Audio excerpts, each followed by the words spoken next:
Nós temos os nossos dias, né? Domingo especialmente, na semana, é um tempo que nós, os cristãos, separamos para culto e adoração. E lembrando que o Senhor nos deu um tempo para nós trabalharmos, mas um tempo também para nós podermos parar para realmente um tempo de adoração, um tempo de gratidão, um tempo de realmente nós aquietarmos o nosso coração para ouvirmos o Senhor também e para adorarmos a Ele. Nós fazemos isso no domingo, mas se você não pode fazer, você sempre deveria ter um dia que você separa para louvor e adoração ao nosso Deus, tá? Salmo 103, ele fala, é toda uma vida como Deus cuida de nós, especialmente nesses tempos de enfermidades, esse tempo que a gente fica sem esperança de todas as coisas que estão acontecendo, nosso país, as guerras, a pandemia, tudo que veio acontecendo. Esses salmos, ele nos dá realmente a perspectiva de vida, de quem é que está no controle de todas as coisas e cuida de tudo, mas especialmente como ele trata a cada um de nós, tá? Eu gosto muito desses salmos, porque ele fala assim: todo o meu ser louve o Senhor, eu louvarei seu santo nome de todo o coração. Todo o meu ser louve o Senhor, que eu jamais me esqueça de suas bênçãos, e ele perdoa todos os meus pecados e cura todas as minhas doenças. Ele me resgata da morte e me coroa de amor e misericórdia. Versículo 5, Salmo 103, versículo 5. Ele enche a minha vida de coisas boas, a minha juventude é renovada como a águia. O Senhor faz justiça e defende a causa dos oprimidos. Versículo 8, o Senhor é compassivo e misericordioso, lento para se irar e cheio de amor. Não nos acusará o tempo todo, nem permanecerá irado para sempre. Não nos castiga por nossos pecados, nem nos trata como merecemos, pois seu amor por aqueles que o temem é imenso como a distância entre os céus e a terra. De nós ele afastou nossos pecados, tanto como o Oriente está longe do Ocidente. O Senhor é como um pai para os seus filhos, bondoso e compassivo para os que o temem.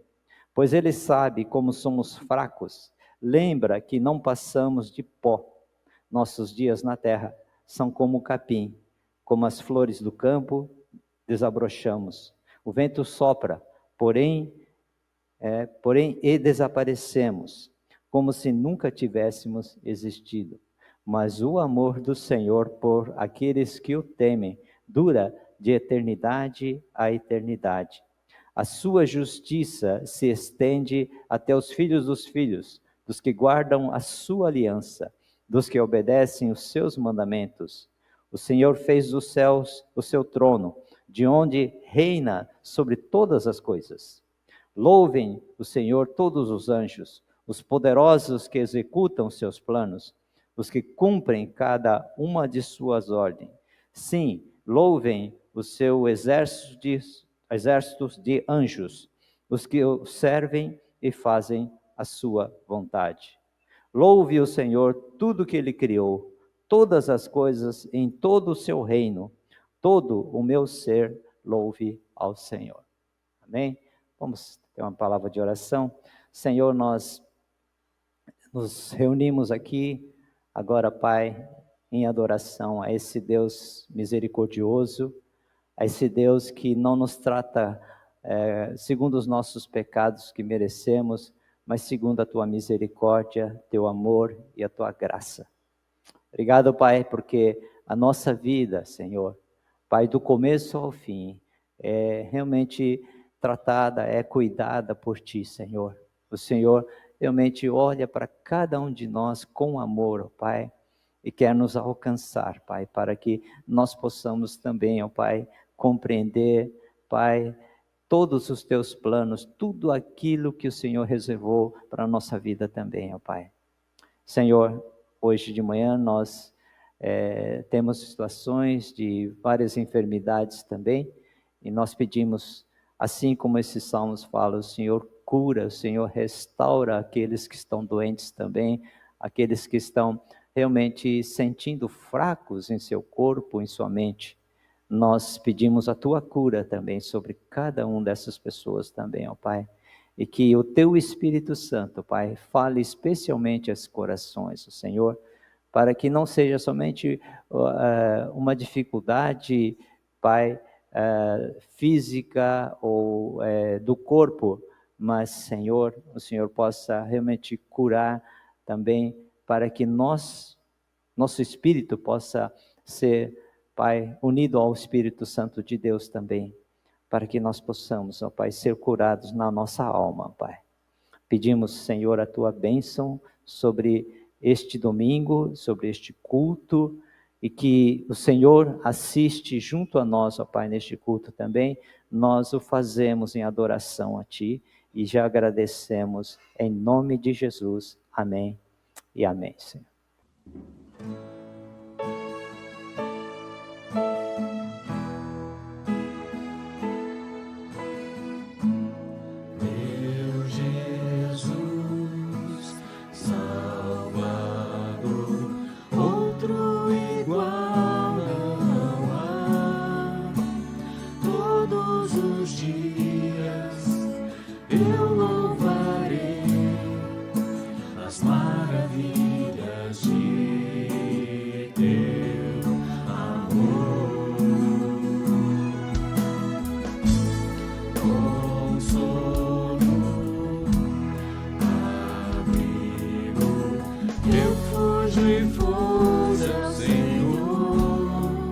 Com todo meu ser, com tudo que sou.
O morro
saber e o conhecer de Deus.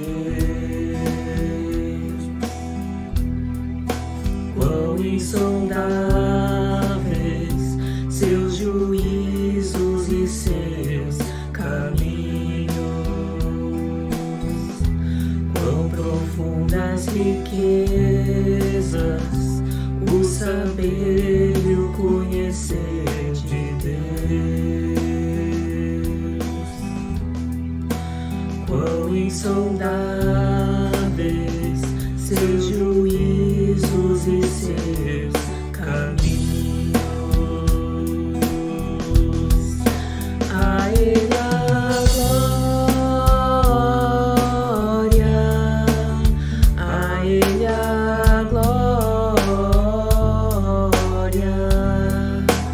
a Ele a glória, para sempre. Amém. A Ele a glória, a Ele a glória, a Ele a glória, para sempre. Amém. A Ele a glória, a Ele a glória, a Ele a glória, para sempre. Amém.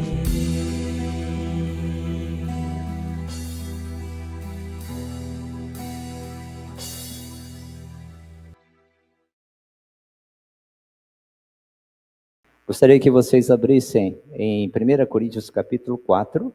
Estamos estudando o livro, a carta de Paulo, de 1 Coríntios, a igreja de Corinto. E nós estamos falando sobre a igreja. Nós estamos falando sobre o que é a igreja realmente. Como é que, biblicamente, ela deve ser. Nós já somos condicionados já da minha época também. Aprendemos, vivemos na igreja, dentro dos seus programas, atividades. Aprendemos muitas coisas, mas é bom que nós estamos revisando se aquilo que nós aprendemos e aquilo que nós estamos vivendo realmente está de acordo com a palavra de Deus. A igreja de Corinto é uma igreja, nós sabemos que é complicada, mas era uma igreja realmente amada por Deus. E essa igreja, então, tinha uma divisão muito forte dentro deles, principalmente pelo orgulho de se acharem uma igreja perfeita. Acharem que ele tinha todos os dons, e a igreja de Corinto era uma igreja que se achava que realmente estava no patamar acima de outros. Então, Paulo fala assim, para essa igreja dividida, ele explica detalhadamente o que é a igreja, biblicamente falando. Como Deus, ele projetou a igreja, como a igreja deve ser.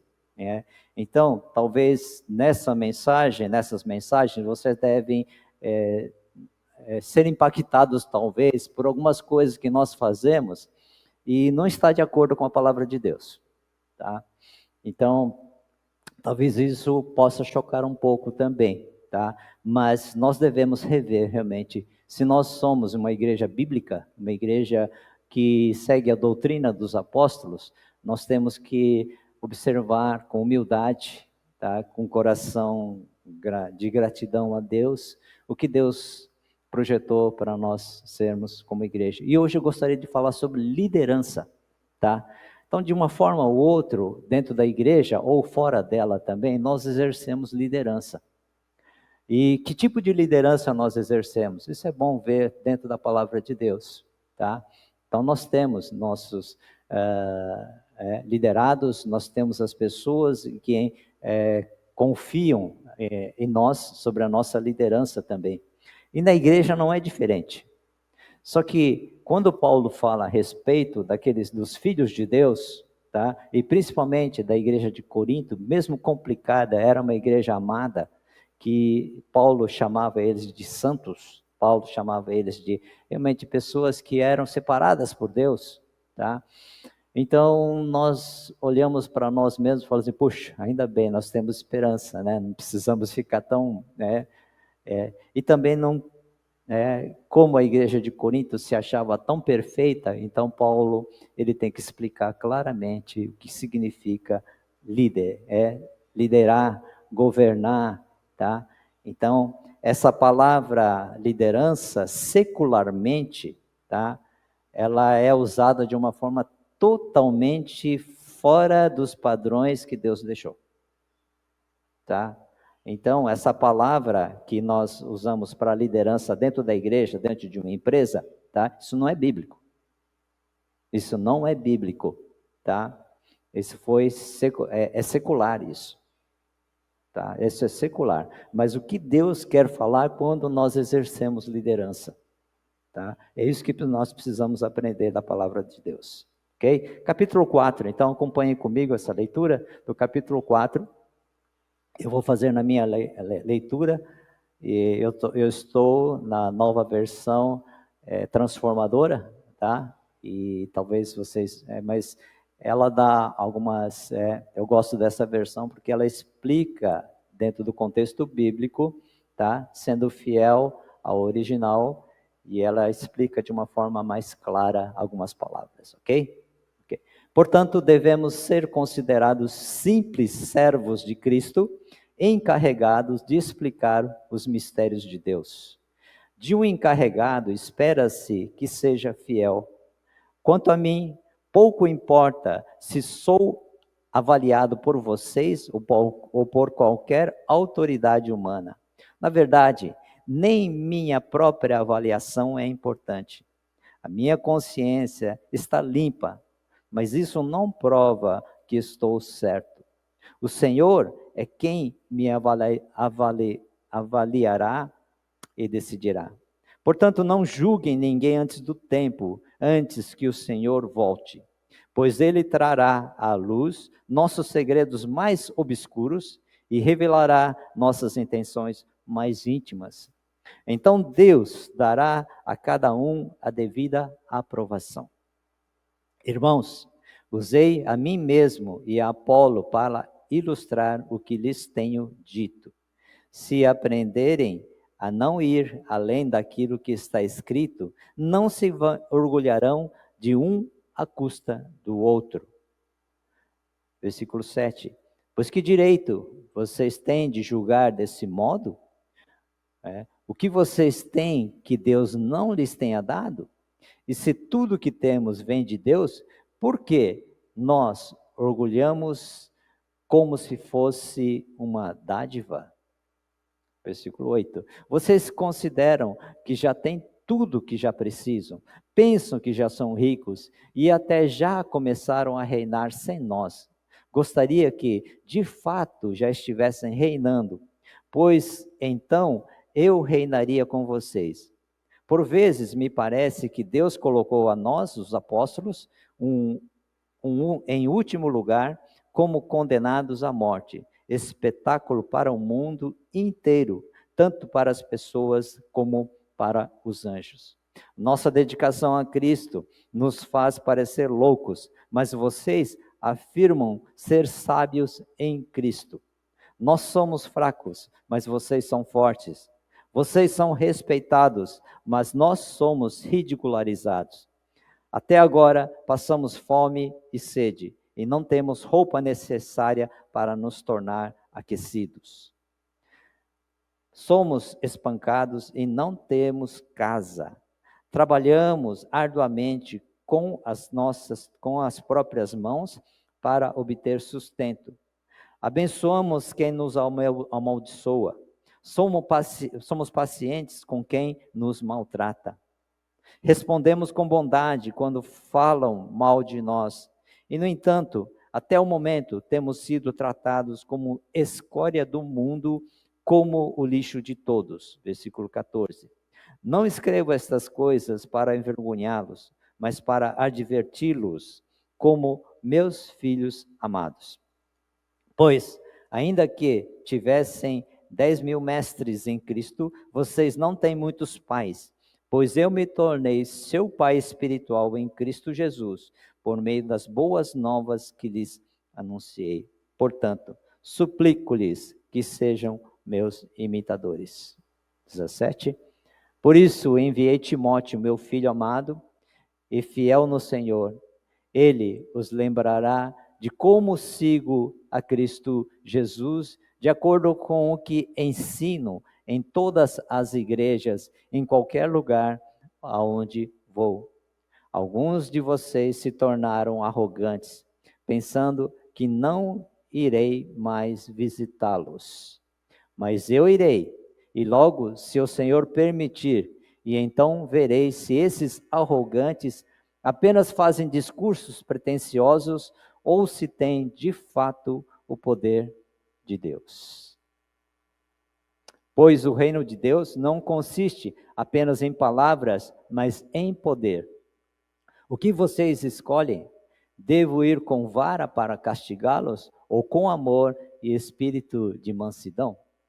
Esse é o capítulo 4, tá? Use esse versículo base só para nós. O capítulo é longo, 21 versículos, então eu tenho escolhido alguns versículos para vocês gravarem algumas coisas que são importantes. Portanto, devemos ser considerados simples servos de Cristo, encarregados de explicar os mistérios de Deus. De um encarregado, espera-se que seja fiel. Quando ele começa o capítulo 4 como portanto, ele está explicando, ele está concluindo aquilo que ele veio falando no capítulo 3. Tá? Então, é uma carta e nós lemos em capítulos, não, a igreja lia como se fosse uma carta mesmo. Tá? Então, para nós facilita fazer capítulos, né? Essa divisão e por títulos. Então, Paulo ele usa o último argumento dele para combater essa igreja dividida. Por que vocês andam divididos? Por que vocês estão sempre se dividindo entre vocês? Então, Paulo ele usa esse último argumento. Paulo aqui, tá?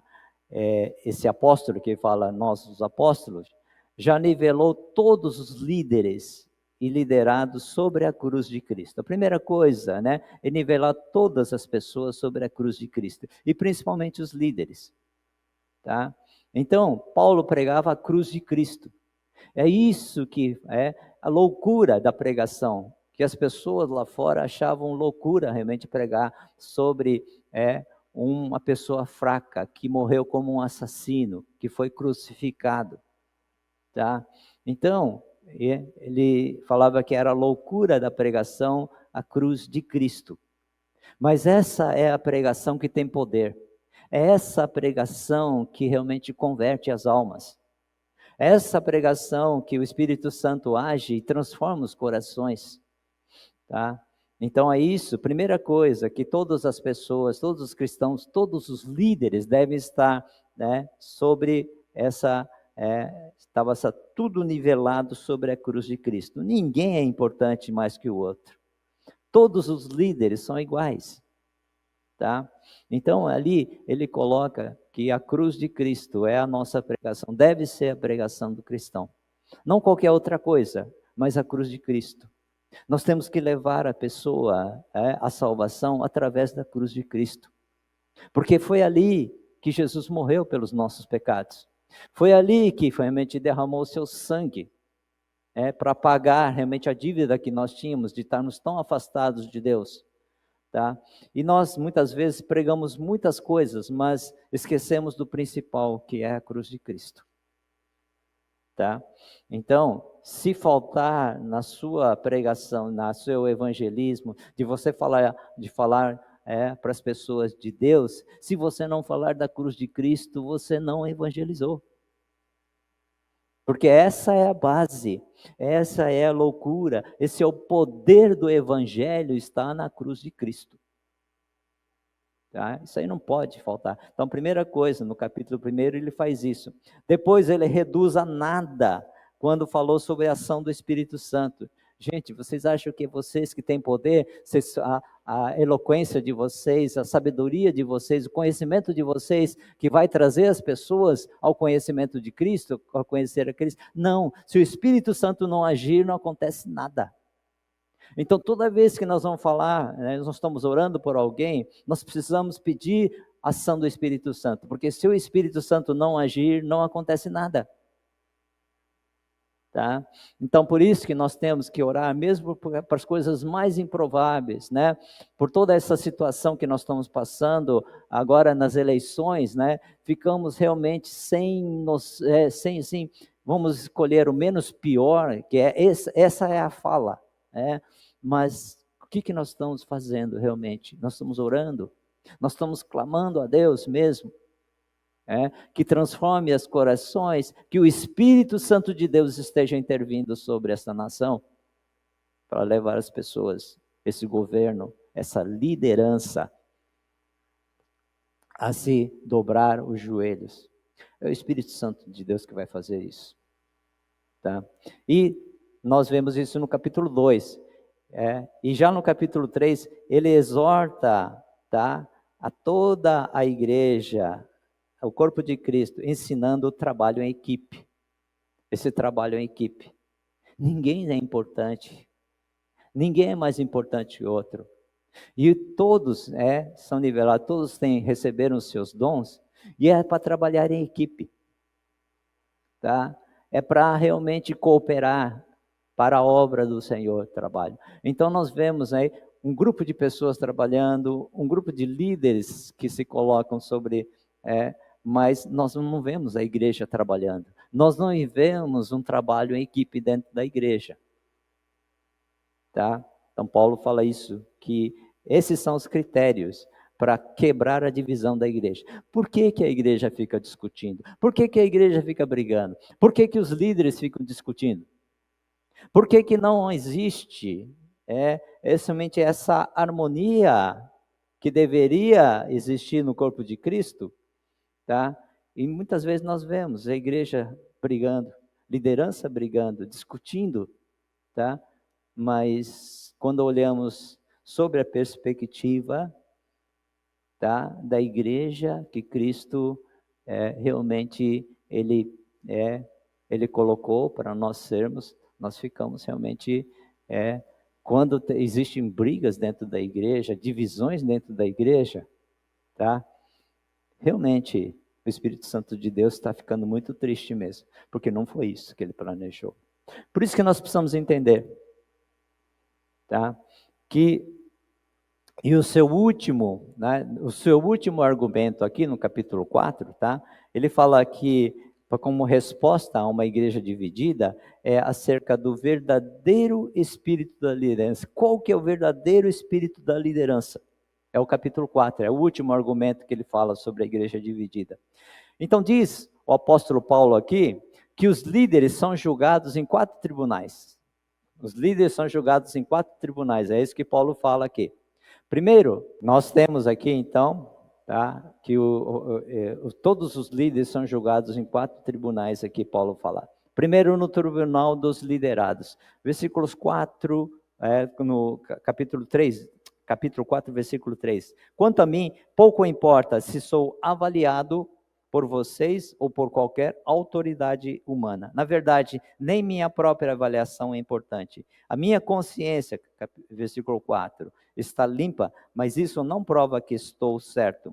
O Senhor é quem me avaliará e decidirá. Primeiro, no tribunal dos liderados, né? Então, primeira coisa que Paulo falava, que os líderes são julgados no tribunal daqueles onde ele convive, dos liderados. Se for numa igreja, Paulo fala assim, vocês estão me avaliando, vocês estão me julgando. Primeiro, Paulo fala que os líderes da igreja estão julgando ele. Tá? E segundo, ele fala assim, no tribunal da sociedade em geral. Tá? Então, como é o mundo, como as pessoas lá fora pensam a respeito dos líderes, dos pastores, das pessoas que exercem liderança numa igreja? Como é que eles pensam? Olha para a sociedade, olha para o mundo, e como é que eles acham dos pastores? O que está acontecendo? Qual é a visão que eles têm desses líderes? O que nós estamos, quando eles olham para nós, e as pessoas olham para nós, que tipo de pessoas eles veem? Que tipo de líderes eles veem? Tá? Paulo fala, segundo, é pela sociedade. O que a sociedade acha de nós, seus líderes? Ok? E também, ele fala aqui, terceiro lugar, o tribunal da própria consciência. A sua consciência te acusa ou te mostra realmente as coisas que você faz como líder? Tá? E Paulo fala, a minha consciência está limpa, a minha consciência está limpa. Tá? Porque eu estou fazendo aquilo que realmente Deus me ensinou, aquilo que Jesus me ensinou. Eu estou fazendo isso, então minha consciência está limpa. Mas não sou eu. Em quarto ele fala assim, mas não sou eu que... não, muitas vezes os líderes estão preocupados, o que os outros pensam dele? O que dentro da igreja os membros pensam dele? O não está muito preocupado com lá fora não, mas aqui dentro da igreja, onde ele exerce liderança, então ele está preocupado com o que as pessoas pensam dele. Mas Paulo fala, não, isso não é o mais importante. Porque quem me avaliará é Deus. Eu quero saber o que Deus pensa de mim. Todos os líderes deveriam se colocar olhar para si mesmo e falar assim, o que Deus pensa de mim? O que Deus pensa do meu trabalho? O que Deus pensa da minha liderança? Tá? É isso que deveria realmente, muitas vezes nós não fazemos, muitas vezes nós estamos preocupados com o que os outros pensam, mas o que Deus pensa? Tá? Porque mesmo a igreja de Corinto não pensava muito bem de Paulo não, mas Paulo, ele fala assim, mas quem vai me julgar mesmo no tribunal de Deus, vai ser Deus mesmo vai me julgar. Eu quero saber o que Deus pensa. Tá? Esse é o mais importante. É importante saber o que as pessoas pensam do seu, mas é importante saber o que Deus pensa. É o mais importante. Então, vocês que exercem liderança, de uma forma ou de outra exercem liderança, é isso também. A mesma forma que acontece dentro da igreja, deveria, porque nós somos representantes de Deus neste mundo. Nós somos representantes de Deus onde nós estamos. E se nós exercemos liderança, deveríamos também tomar cuidado com isso. Deveríamos também fazer do jeito que Paulo ensina. Então, aqui nós temos que Paulo sabia exatamente o critério de Deus para avaliar o sucesso de uma liderança, é a fidelidade. Você é fiel a Deus mesmo? Aquilo que Deus confiou a você? Então usa 4 expressões para descrever uma liderança fiel. Ok? Primeiro, liderar é remar no porão do navio. Vocês vão ver, são palavras que Paulo usa aqui, e que vai totalmente na contramão do que o mundo fala, do que nós estamos fazendo muitas vezes. Liderar é administrar os bens do melhor patrão. Liderar é sacrificar-se até se tornar descartável. Liderar é ser pai de uma multidão. Primeiro, liderar é remar no porão, no porão do navio. Opa. Como é que...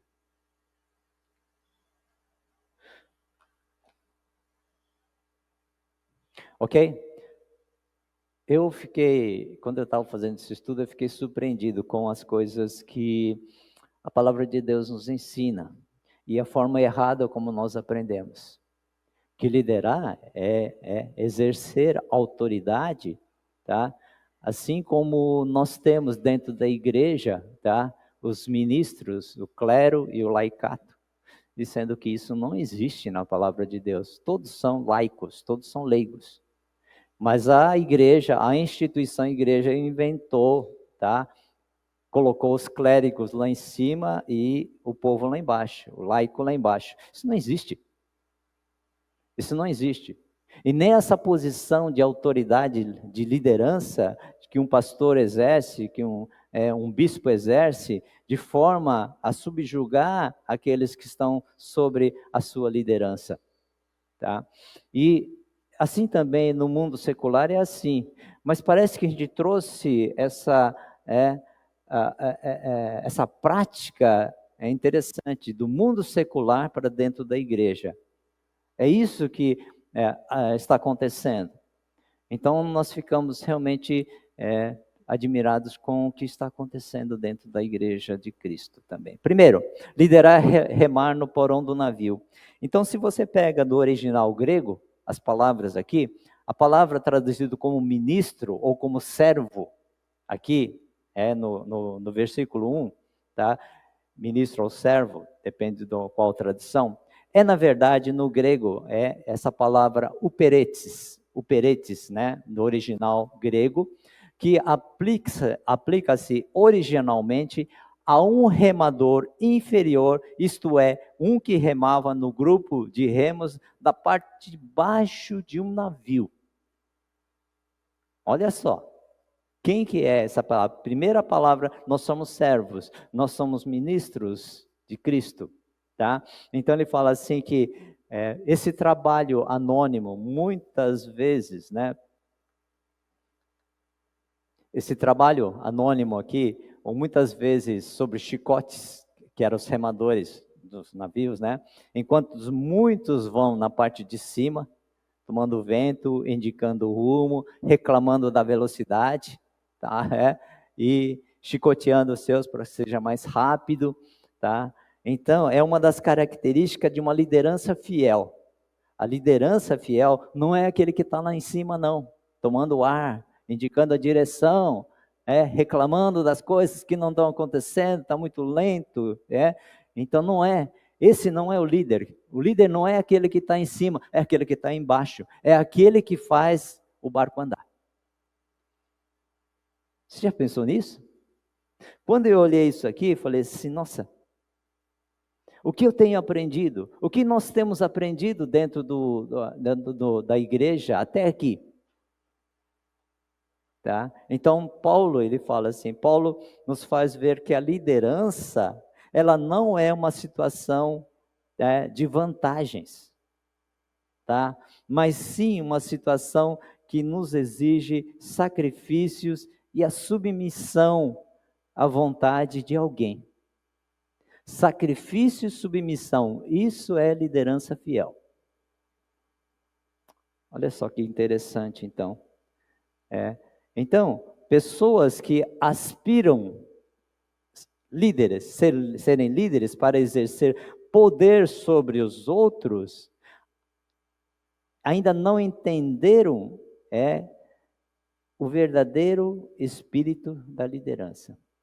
Todos aqueles que acham que são imbuídos de liderança e exercem poder, e subjugam seus liderados, ainda não entenderam o que significa o espírito da liderança. É isso que Paulo fala. Mas isso aqui é só na igreja? Não. Nós, como os cristãos, deveríamos levar esse exemplo para a nossa sociedade, onde nós trabalhamos, onde nós estamos também. De alguma forma, você exerce liderança. Você exerce liderança. De alguma forma, você exerce liderança. Sempre tem alguém que está sobre sua liderança. Então, nós temos que tomar esse cuidado. Porque achamos que temos autoridade e podemos subjugar as pessoas. Não. Então, interessante, pessoas que pensam em assumir responsabilidades, tá, estão de olho nas mordomias. Agora, né, como líder, eu vou ter um salário mais avantajado, eu vou ter uma posição melhor, tá? Eu não vou ter que trabalhar tanto, tá? Então, não são essas pessoas que pensam nas mordomias, não são adequados para a igreja de Cristo, não estão adequados. Mas o que falar de tantos líderes que temos aí? Por exemplo, furar filas, dar nome às praças, traficar influência, ser admirado, respeitado, não é, por certo, o alvo do exercício da liderança cristã. Vocês vão entender o porquê. Tá? Então, nós levantamos nomes na igreja, aquelas pessoas que se sobressaem como líderes, né? Nós temos que tomar cuidado, porque não é esse o espírito da liderança. Mas uma coisa é certa, os remadores fazem o navio andar. Às custas de sacrifício, mas fazem o navio andar. Esse é o líder. Esse é o líder, biblicamente falando. Tá? E nós também deveríamos agir assim, onde nós vivemos, como família, no trabalho, aonde Deus nos tem colocado como seus representantes. Não, é só na igreja. Na igreja eu sou diferente, lá fora não tem nada a ver. Não. Uma coisa está ligada com outra. Segundo, liderar é administrar os bens do melhor patrão. Olha só. Primeiro, que essa palavra, no versículo 2, ou despenseiro em algumas traduções, ou encarregado, tá? Vem do grego oikonomos, que quer dizer um administrador, um mordomo, um dirigente de uma casa, frequentemente um escravo de confiança que era encarregado de todos os negócios do lar. Olha só. John Stott, ele traduz o termo como um empregado de confiança que zela pela correta utilização dos bens de outra pessoa. E nós vemos, muitas vezes, liderança usando o seu poder para como se fosse seu, como se fosse os bens que usufruídos são seus. Não são os bens de outra pessoa que nós administramos. Esse é a palavra liderança, significado, o segundo significado é administrar os bens do melhor patrão. Os bens não são nossos, nós estamos administrando os bens que Deus nos colocou para administrar.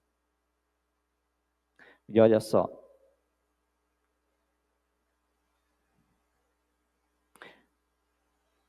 mais uma vez, o apóstolo Paulo se pergunta por que é que os coríntios valorizam tanto a ele e a Apolo, já que eles não passavam de administradores de bens alheios. Por exemplo, veja o que é dito em 4, 6 a 8. 4, 6 a 8, aqui. Vamos ler rapidamente aqui, 6 a 8. Irmãos, usei a mim mesmo e a Apolo para ilustrar o que lhes tenho dito. Se aprenderem a não ir além daquilo que está escrito, não se orgulharão de um à custa do outro. Pois que direito vocês têm de julgar desse modo? O que vocês têm que Deus não lhes tenha dado? E de tudo que temos vem de Deus, por que nos orgulhamos como se fossem uma dádiva? Como se não fosse uma dádiva? Vocês consideram que já têm tudo o que precisam, pensam que já são ricos e até já começaram a reinar sem nós. Gostaria que de fato já estivessem reinando, pois então eu reinaria com vocês. A igreja de Corinto era tão orgulhosa que achava que eles tinham tudo e tudo lhes pertencia, mas eles estavam somente administrando os bens de um patrão, que é Deus, que deixou para nós fôssemos fiéis mordomos. Então, olha só que ele fala assim, tá? Puxão de orelha. É para que os coríntios não se esqueçam de que eles em si mesmos não têm nada. E o que eles têm, receberam de Deus. Tudo que nós temos, recebemos de Deus. É dádiva de Deus. Tudo que nós temos. Então os coríntios se orgulhavam, se gabavam que eles eram ricos, que eles eram poderosos, porque tudo aquilo lhes pertencia. Falando, não, foi Deus quem lhes deu. Vocês são somente administrando aquilo que Deus deu a vocês aqui, tá? Paralelo é óbvio. O administrador não é o dono. E, portanto, não tem de que você se vangloriar. Nesse sentido, a arrogância dos coríntios é tão ridícula quanto a de alguém que faz caridade com o dinheiro dos outros. Aliás, pior, pelo que consta, os coríntios sequer caridade faziam, porque é uma igreja que vinha Paulo trazia muitas vezes, recebia ofertas das igrejas menores, mas Corinto, que se gabava de uma igreja assim rica, uma igreja poderosa, eles não faziam caridade, eles não doavam, porque achavam que tudo era somente para eles. Interessante isso. O fato de que você adquire muitos bens aqui na terra, mas quando você morre, você não vai levar nada disso, não. Porque foi emprestado para você, foi dado para você, é dádiva. Você não vai levar isso, não. Isso é claro. E os coríntios se orgulhavam. Nós somos poderosos, nós somos ricos. Então, liderança é isso, é administrar os bens de outra pessoa, é administrar os bens que Deus nos deu aqui neste mundo. É isso que nós devemos fazer com os nossos bens, é isso que nós temos que fazer com tudo aquilo que nós recebemos de Deus, e não achar que é só para nós, não. Se você precisar ajudar um irmão que está passando por necessidade, Deus deu a você para que você possa usar também isso, de uma forma. Então, por exemplo, os ricos dentro da igreja, que se gabam, que se separam, que não ofertam nada, tá? Deus emprestou a eles, ok? Confiou a eles para que eles pudessem ajudar outras pessoas, para que eles pudessem ajudar os necessitados. Não é dele, é de Deus. É de Deus tudo isso. Ele não vai levar nada disso.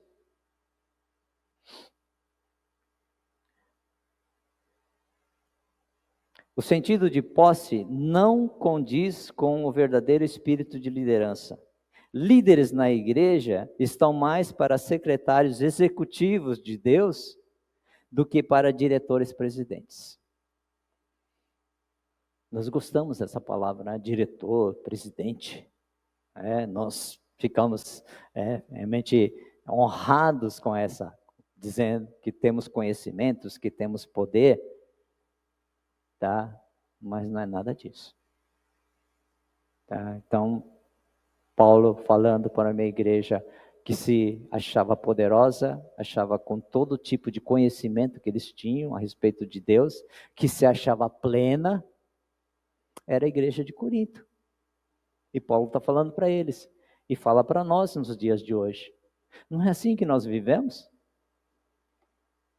Como se tudo que nós conquistamos vier pelo nosso esforço, é meu. E não sabe fazer caridade. Não sabe ajudar os outros. Deus te deu essa dádiva para você usar, ser fiel, mordomo dos bens que Deus lhe deu. Homens e mulheres que exercem a liderança, possessivamente, adoecem seus liderados. Olha só. Homens e mulheres que exercem a liderança, possessivamente, adoecem seus liderados. Por quê? Não apenas estão usurpando o lugar de Deus, como também criando uma relação paternalista com o seu povo. E ele diz assim: se eu sair, o ministério acaba. É desculpa para líderes incompetentes. Sabe aquele líder que segura a igreja, tá? De todas as formas, ele é o topo da cadeia ali. Ele não treina seus liderados, ele não treina discípulos, ele não faz discípulos para prosseguir o seu ministério, mas ele diz: se eu sair, o ministério acaba. porque eu sou o líder máximo aqui, não tem ninguém que me substitua. Tá? É um líder incompetente, olhando pela palavra de Deus aqui. É isso que está acontecendo entre nós. Então, nós temos também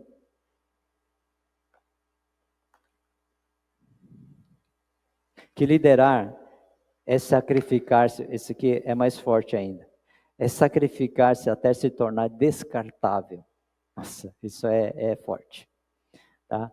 No versículos 9 a 13, em que sentido o apóstolo Paulo são lixo do mundo, escória, lixo do mundo? No versículo 13 fala, assim, é forte isso, né? Poxa, né? Nós não pensamos até respondemos com bondade, versículo 13, quando falam mal de nós. E, no entanto, até no momento, temos sido tratados como escória do mundo, como lixo de todos. Como lixo de todos. Interessante, por exemplo, Paulo deve estar reclamando. Né? Paulo não está reclamando. Paulo está ensinando com amor a sua igreja, o que significa ser líder. E ele fala assim, em que sentido os apóstolos são líderes do mundo? As palavras lixo e escória aqui, que usa no versículo 13, eram usadas para indicar, olha só, os criminosos condenados das classes mais baixas, que eram sacrificados como oferenda para a purificação de uma cidade sob o julgamento dos deuses. Era comum que as pessoas fossem sacrificadas para acalmar os deuses irados. E nesse sentido, Paulo pode usar essa figura comum à época para caracterizar os legítimos líderes como dispostos ao sacrifício até ele se tornar descartável em favor dos seus liderados. Tá? Não importa se eu seja considerado descartável, mas Paulo está falando, eu estou tratando que eu seja descartável, mas que os meus liderados, as pessoas dentro da igreja sejam santificados na verdade. Tá? Não é espírito de depressão, não é aquela coisa de depressão que Paulo está sentindo aqui. Não, ele fala que o verdadeiro líder, ele se sente como descartável. Não é aquele que fala, não, se eu morrer aqui, a igreja também afunda comigo, a igreja vai comigo. Não. Ele sabe que ele é descartável, vai vir outros, tá? Vão vir outros também. Tá? E por isso que aqui coloca muito esse espírito. Quando você vê os líderes, tem que treinar seus discípulos, assim como Paulo fazia. Treinar os seus discípulos, aqueles que vão dar continuidade ao seu trabalho. Ele vai se tornar descartável, mas vai vir outro que Deus vai continuar o trabalho através deles. É assim que continua o trabalho de Deus. Isso parece bem razoável com o contexto onde os contrastes aqui são apresentados, no versículos 10 a 13. Loucos, sábios, olha só o contraste, fracos e fortes, desprezíveis e ilustres. Isto é, olha só até que ponto ele chega. Tá? O líder não se importa de padecer fome ou sede, não ter o que vestir ou onde morar, ser espancado, caluniado, perseguido e trabalhar até a exaustão. Contanto que os seus liderados alcancem a plenitude em Deus. Isso é o líder. Tá? Ele trabalha até a exaustão. Tá? Então Paulo era assim, ele sabia que que muitas vezes ele dependia de ofertas, mas muitas vezes quando não tinha, ele trabalhava, tá? Para realmente poder se sustentar também. Muitas vezes passou frio, muitas vezes passou um naufrágio, muitas vezes passou, mas Paulo fala assim, isso é o espírito de líder. Esse é o espírito de liderança. E não é aquele que fica lá na proa do navio, lá na ponta do navio, levando aquele ventinho gostoso lá, indicando. Não, esse não é o líder. Esse é o líder secular, mas não é o líder que Deus ensinou que nós fôssemos líderes. Olha só. É certo que a expressão, conforme usado por Paulo, diz respeito aos apóstolos, com quem a mensagem absurda, seu herói fracassado, seu serviço de viagens, de deslocamento, eram considerados tão úteis à sociedade como lixo. Como lixo. O trabalho dos apóstolos, o trabalho muitas vezes dos pastores lá fora, tá? Eles não consideram. É um trabalho qualquer, é um trabalho totalmente assim inútil para a sociedade. Inútil para a sociedade. É considerado até dessa forma pela sociedade. Tá? Se alguns pastores ou missionários se sentem assim hoje, pode estar com razão. Mas no fundo, todos sabemos onde está a recompensa. Paulo diz, quem esperava um escritório na cobertura de um prédio mais chique aqui de Campinas, um prédio comercial mais chique, tá? E se dedicou a trabalhar no reino de Deus, parece que entrou pela sala errada. Não foi isso que Deus... Então, os líderes que acham que estão no topo da cadeia, eles acham que colocar ali, tá, a sua igreja lá no topo, lá no lugar mais chique, aqui de Campinas, todas essas coisas, tá? Não é. Isso parece que Paulo, ele fala, entrou pela sala errada. Por quê? Porque a liderança, ela tem que ser descartável. Ela muitas vezes é considerado lixo, inútil. Mas Paulo sabe muito bem onde está a recompensa de tudo isso, desse trabalho, dessa fidelidade do serviço a Deus. Olha só como Paulo fala isso. E nós não queremos nossos nomes na praça, queremos ser reconhecidos, não é? Receber realmente as honrarias. E Paulo falou, eu não espero nada disso. Então, por que vocês ficam brigando em ter preferências entre eu e Apolo? Por que vocês ficam discutindo quem é o melhor? Nenhum dos dois é melhor. Nós somos servos. Nós somos servos do Senhor. Nós não estamos brigando entre nós quem é o melhor líder. É vocês que estão brigando aí. Por que vocês estão... Por que a igreja está dividida dessa forma? Nós somos apenas servos do Senhor. É isso que Paulo fala. E, por último, ele fala que liderar é ser pai de uma multidão. Isso é interessante também. O apóstolo, no 14 e 21 no final, o apóstolo, por assim dizer, joga na cara dos coríntios a sua relação singular com eles aqui. Diz que muito embora eles tivessem... isso era a palavra paidagogos no grego, tinham apenas um pai. O que é paidagogos? Né? Então, paidagogos era um escravo encarregado da educação das crianças da casa. E por mais que houvesse uma afetividade no processo educativo, não se compara ao amor dos pais. Fala, vocês tiveram muitos paidagogos, aqueles que trabalharam, exerceram ministério entre vocês, mas vocês tiveram um pai somente. A relação do pai é muito importante. Por exemplo, eu não sei se ainda usa esses termos, né? Mas quando alguém leva uma outra pessoa a Cristo, tá? Então geralmente essa pessoa chamava essa pessoa que levou a Cristo de pai. Você é meu pai espiritual, você é minha mãe espiritual. Você já ouviu isso aí? esse termo?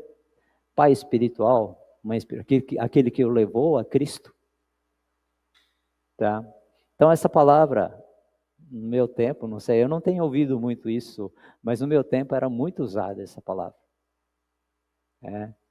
Então, mesmo no último ministério, os meninos lá, as meninas me chamavam de pai. E tanto que era a intimidade que a gente tinha de ter, poder trabalhar na vida deles, que ele me chamava de pastor. Ele chamava de pastor, né? Então, eles sentiam esse conhecimento de Cristo através dessa relação, como se fosse de um pai, tá? Então, ele fala assim, que era como se Paulo estivesse dizendo, não importa quanto proveito eles pudessem ter tido com o ministério dos outros, eram devedores a Paulo acima de todos, visto que Paulo era o fundador da igreja e, portanto, o pai de todos eles em Cristo. Mas um pai é interessante, que deve cuidar de seus filhos. Um pai deve cuidar dos seus filhos. Aí vem o discipulado. Então não é só ser pai e largar a pessoa na igreja, largar ele no mundo. Tem que dar o exemplo. E Paulo fala, sede meus imitadores. Sede meus imitadores, porque eu me sinto como pai de vocês. Eu sigo a Cristo. Sou fiel a Cristo. E eu quero que vocês também sejam fiéis a Cristo também. O mais importante, entretanto, que Paulo usa essa autoridade não para tirar vantagem da relação. Paulo não faz isso, mas para exortá-los à santidade, a uma vida de santidade.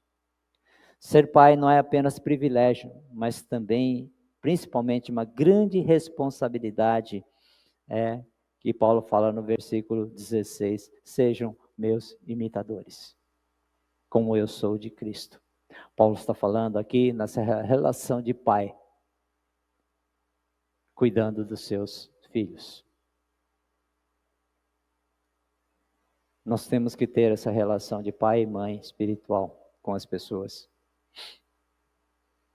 Levá-los a Cristo.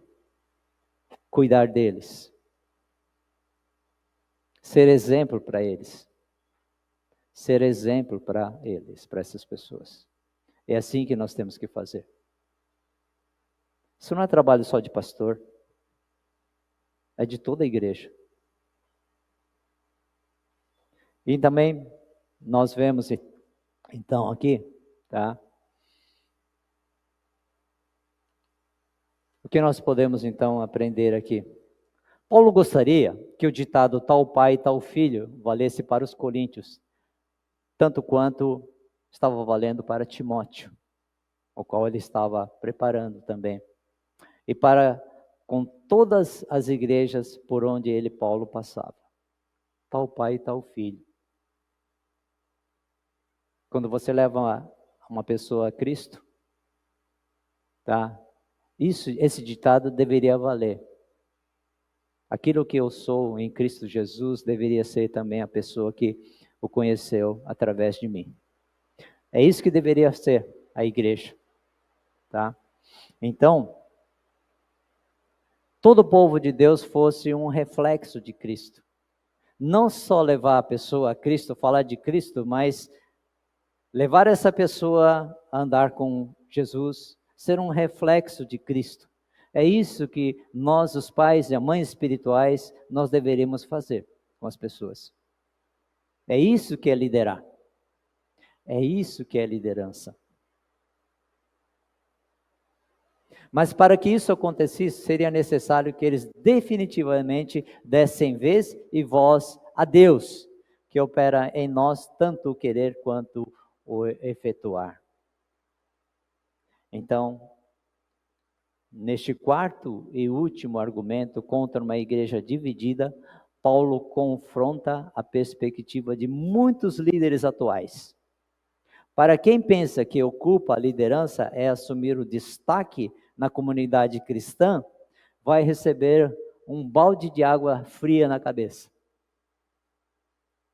Visto que a liderança fiel está para servir sacrificialmente e muitas vezes no porão onde ninguém vê, só Deus. Isso é liderar, biblicamente. Tá? Isso não é só para líderes da igreja, pastores, mas é para todos nós. É para todos nós que exercemos liderança de alguma forma. Então é o que Paulo ensina para nós. Tá? Isso me impactou bastante também quando eu estava estudando esse texto. Tá? E eu gostaria que isso ficasse no nosso coração mesmo e avaliássemos, né, a quem Deus nos confiou para liderar. E se é dessa forma que nós estamos fazendo, como fiéis mordomos de Cristo. Como aquele que foi confiado a nós. Nós somos descartáveis. Outras pessoas vão nos substituir. Tá? E precisam. Se você achar que está no topo da cadeia e ninguém te substitui, então você é um líder incompetente. Tá? Então é isso que Paulo está mostrando aqui nesse capítulo. Então nessa semana nós temos os grupos pequenos, e os grupos pequenos nós vamos discutir isso na prática. Como é que isso acontece na nossa vida e como é que realmente nós possamos dar entendimento, mas também colocar em prática aquilo que nós temos ouvido também da mensagem da palavra de Deus. Amém? Vamos orar? Querido Deus e Pai, muito obrigado, porque a Tua palavra ela é muito clara, Pai. E ela é tão clara que muitas vezes nos leva, ficamos chocados, ó Pai, com o espírito com o qual nós vivemos até aqui, Pai. E quando olhamos a perspectiva do Senhor quanto a ser líder, quanto a ser responsável, Pai, que o Senhor nos deu também, Pai, obrigado, Senhor, porque o Senhor não nos julga conforme os nossos pecados, mas, Senhor, com um coração realmente humilde, nós chegamos mais uma vez a Ti e pedimos perdão e queremos colocar em prática aquilo que temos aprendido do que é a liderança cristã que o Senhor nos deu na igreja e na sociedade também. Nós fazemos isso, Pai, porque realmente a Tua palavra é viva, ela é eficaz e que ela penetra as nossas emoções, nossos pensamentos e o nosso coração também. Discerne, Pai, as verdades espirituais e, Pai, nós agradecemos porque a Tua palavra tem esse poder também. Obrigado, Pai, por mais uma vez nos reunirmos e recebermos, Pai, tão rica instrução que vem do Teu Espírito Santo a nós. Nós agradecemos por isso e oramos em nome de Jesus. Amém, Senhor. Amém. Ok? Vamos nos levantar, vamos receber a bênção, tá? E vamos então encerrar o culto aqui. Vamos orar? Que a graça e a paz do nosso Senhor e Salvador Jesus Cristo, o amor de Deus o Pai e a comunhão do Espírito Santo seja com cada um de vocês, hoje, durante essa semana também e para todo o sempre. Amém e amém, Senhor.